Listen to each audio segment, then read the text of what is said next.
Para hadirin, para jamaah yang dimuliakan Allah Subhanahu wa taala, pada malam hari ini saya ingin menyampaikan 8 poin. 8 poin ini sebenarnya adalah grand design yang jauh-jauh hari, ratusan abad, bisa jadi 2 abad 3 abad mungkin, atau puluhan tahun, yang sudah didesain sedemikian rupa oleh klan Ba'alawi dari sejak Habib Ali As-Sakron yang mencangkokkan Alawi bin Ubaidillah itu kepada dzurriyyah Rasul. Nah, ini kita punya catatan, ada 8 poin, monggo bisa disimak ya, mudah-mudahan masyarakat bisa sadar. Walaupun ada orang yang sumpah serapah.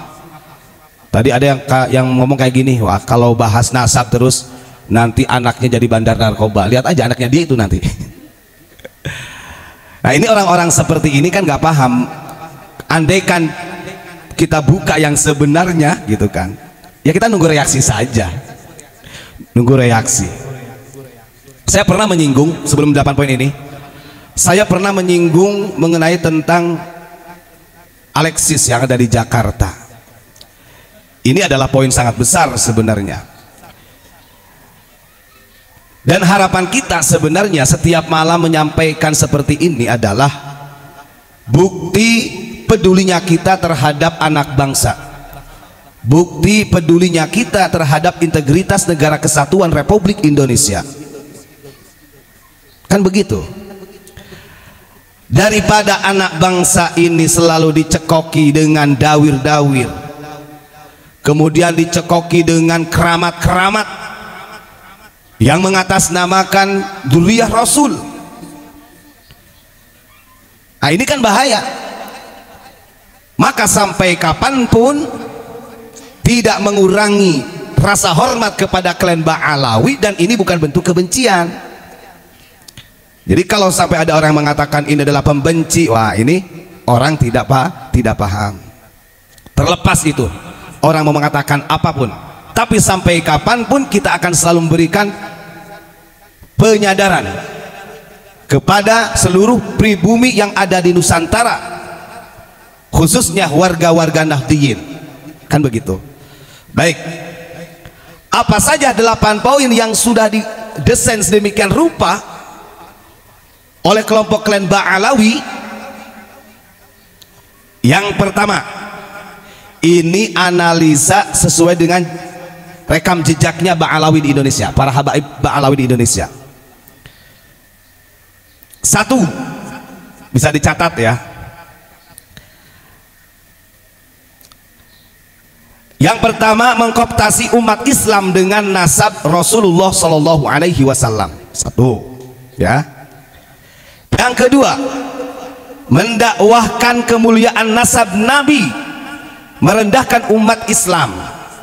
Nah, karena tanpa disadari itu, ketika ada jiwa, ada rasa rasisnya mereka, kemudian menganggap yang lainnya di bawah mereka, tidak sadar bahwa mereka secara tidak langsung merendahkan umat Islam yang lainnya, kan begitu. Yang ketiga, merampas kemerdekaan beragama, ya. Jadi ada dari beberapa rekam jejak yang kita pahami seperti yang disampaikan oleh HRS, lagi-lagi menyudutkan Bung Karno, padahal pada waktu itu memang betul Bung Karno merancang ideologi Pancasila ini atas restu daripada para alim ulama, tapi bukan Habib. Nah, ini bagaimana bukan Habib, bahwa sekarang aja mau mengumpulkan ulama sufi sedunia, ini rekam jejaknya ada loh, gak berani mengeluarkan dari kantongnya sendiri. Betul ya, kita tahu multaqo yang ada di Pekalongan itu puluhan miliar itu, dan ini barter. Artinya perkumpulan ulama ini barter dengan kepentingan politik, jelas itu. Ini bukan rahasia perusahaan, di videonya ada. Sampai ada ngomong kayak gini, Salah satu paslon dipanggil, Pak, kami mau mengadakan multako ya, perkumpulan ulama sufi sedunia. Berapa ratus orang itu? 200 orang.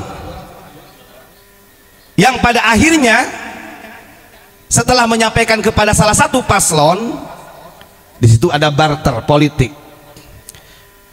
Artinya kalau ketika bisa membiayai semuanya kebutuhan acara ulama sufi sedunia pada waktu itu, artinya itu pernyataan dukungan secara internal atau eksternal oleh dia sendiri, oleh tokoh Habib sendiri.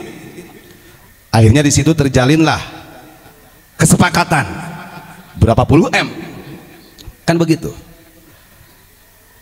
Nah, ini harus dicatat.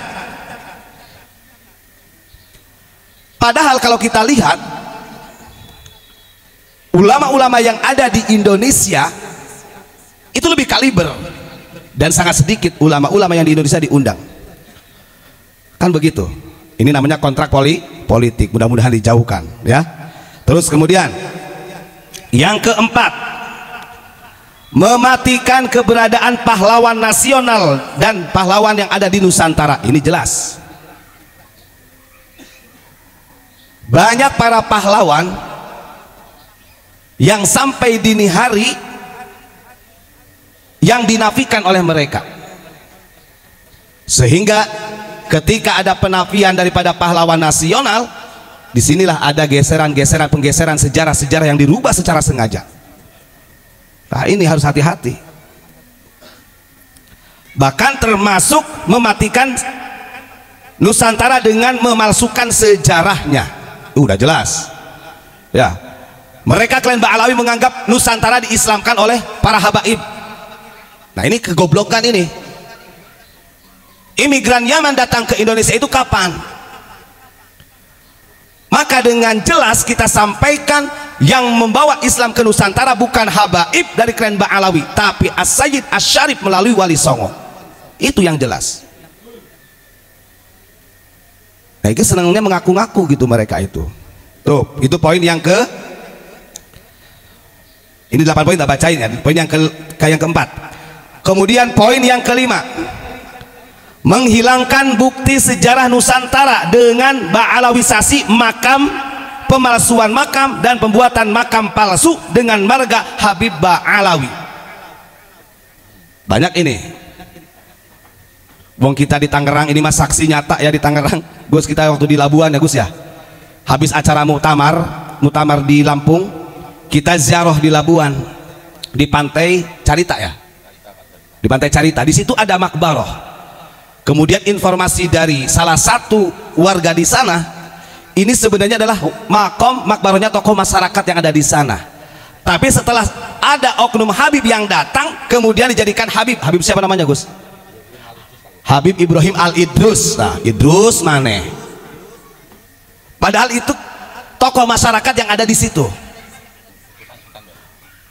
Nah, ini makanya ketika Abu Ya sampai bersama rombongan, wah ini sebelum ramai polemik nasab sebenarnya Pak, kita sudah tahu, wah ini ada kesengajaan yang memang sengaja diba'alawikan oleh mereka, jadi marga Al-Idrus ada tuh. Terus yang keenam, konspirasi politik dengan dua kekuatan. Ini catatan penting. Dua kekuatannya. Satu kekuatan adalah klan Ba'alawi atau Habib yang pro pemerintah lah, garis miring LBY lah begitu ya. Orang pasti paham LBY itu apa. Kemudian satu kekuatannya lagi itu dari Habib yang kontrak dengan pemerintah alias HRS. Ini harus dipahami. Ini konspirasi politik ya, dengan dua kekuatan. Jadi ada yang pro ke pemerintah LBY, ada yang kontrak dengan pemerintah HRS. Orang Sunda nggak ngerti ketika Sampurasun disebut campur racun, kan goblok itu. Wong dia nyari makannya aja di Indonesia, khususnya di bumi Pasundan kok. Awas, ada tradisi-tradisi yang sudah lama di Indonesia ini sengaja mereka hilangkan. Dan kita jangan takut, walaupun itu ada fatwa dari Gus Najih putranya Bah Maimun, jangan takut. Kalau benar orang NU, di situ ada Nahdlatul Tsaqafah wal Hadharah. Artinya PBNU sudah bertanggung jawab tentang tradisi-tradisi nenek moyang kita selagi tidak menyimpang dengan syariat agama. Kalau begitu dalam khito NU buang dong. Kalau sampai mengkafirkan, memusyrikkan tradisi-tradisi yang ada di Nusantara, Nahdlatul Tsaqafah buang. Terus kemudian Nahdlatul Hadharahnya buang. Bahkan les bumi yang menjadi banom PBNU, banomnya NU, buang. Kan begitu. Kita harus cerdas. Kita jangan silau, wah itu kan putranya Kiai Haji Maimun Zubair. Putranya Kiai Haji Maimun Zubair itu banyak. Dan santri-santri beliau juga banyak. Kan begitu ya. Jadi kita jangan, karena kemarin ada yang sampai apa Gus? Kesampaian nantang Gus. Nah itu ya. Yang ketujuh, ingat ya, yang keenam tadi ada konspirasi politik. Dua kekuatan. Satu, para habaib yang pro dengan pemerintah. Kekuatan yang keduanya para habaib yang kontra dengan pemerintah. Hati-hati, jangan tertipu. Yang ketujuh, mematikan daya nalar masyarakat dengan doktrin halu, mistik dan karomah. Ini jelas. Mereka itu berani mengatakan, alhamdulillah kami para habaib sudah meminum darah Rasulullah. Kan ngeri. Bahkan setiap para habaib dari klan Ba'alawi tidak sedikit dalam satu zaman itu dijadikan wali kutub, karena supaya terlihat karomahnya. Al-Arif bila al-kutub, al-kutub al-gaus, kutbul al-gaus, terus semuanya.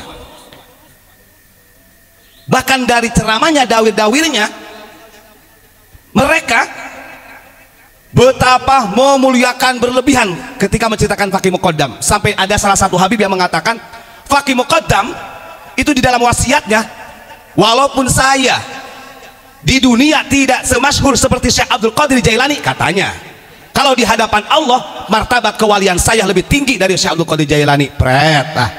Sejarahnya nggak ada.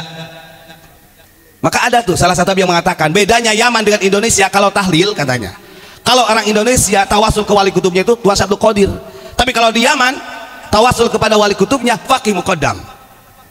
Artinya dalam ceramah mereka selalu mengedepankan klan-klan mereka yang seakan-akan masyhur. Kan begitu. Itu yang ketujuh. Jadi yang ketujuh, mematikan daya nalar masyarakat dengan doktrin halu, mistik dan karomah. Kenapa kita katakan mistik? Di Tegal itu ada salah satu habib datang dibawa sama temannya, jual beli minyak. Di dalamnya itu dikasih apa, kayak wadah gitu Gus, ada wadah terus kayak pusaka lah gitu. Ini untuk penglaris begini-begini, udah aneh doain nih, udah aneh bacain hizib nih gitu kan. Lo berapa maharnya? Lah untuk permulaan malah khomsamiah. Oh no, ini gak bohong, nyata. Lanjut. Pokoknya yang mistik-mistik lah. Yang terakhir, yang kedelapan, menafikan para wali Nusantara dan ulama Nusantara. Makanya pantas ketika ada habaib yang mengatakan para habaib adalah pencetak ulama yang ada di Indonesia, karena secara tidak langsung mereka ingin mengkikis sejarah tersebut, meniadakan perjuangan Wali Songo, mentiadakan perjuangan ulama-ulama Nusantara. Saya tanya, ada gak dari klan Ba'alawi yang tercatat dalam sejarah, dalam kitab, yang menjadi imam Masjidil Haram? Atau mungkin habaib yang di Indonesia lah. Logikanya gitu aja sudah. Kalau ingin memang masyhur ataupun tidaknya di hadapan Allah, sejarah akan membuktikan. Kan begitu.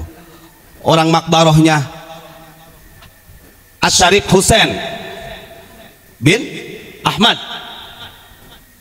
di Ba'alawi kan kok jadi marga Al-Idrus yang di luar Batang itu sama Utsman bin Yahya. Padahal dia Asy-Syarif Al-Hasani. Artinya sangat banyak yang sudah dirubah oleh mereka. Bahkan mereka sengaja ingin mengkikis, ingin menghilangkan para ulama-ulama Nusantara yang sudah berjuang sedemikian rupa. Nah ini perlu diwaspadai. Nah itu 8 poin sesuai dengan rekam jejaknya dari Ba'alawi. Ini yang harus kita waspadai. Jangan takut kita menyampaikan kebenaran, walaupun itu tadi mengatakan bla bla bla bla, anggap aja itu mah kerupuk, sudahlah. Mereka nggak tahu ketika dia hati-hati membahas masalah nasab, nanti anak-anak kamu jadi gembongnya narkoba, gak tahu padu kamu itu siapa, kan begitu. Kalau mau kita buka, oke? Terima kasih. Assalamualaikum warahmatullahi wabarakatuh.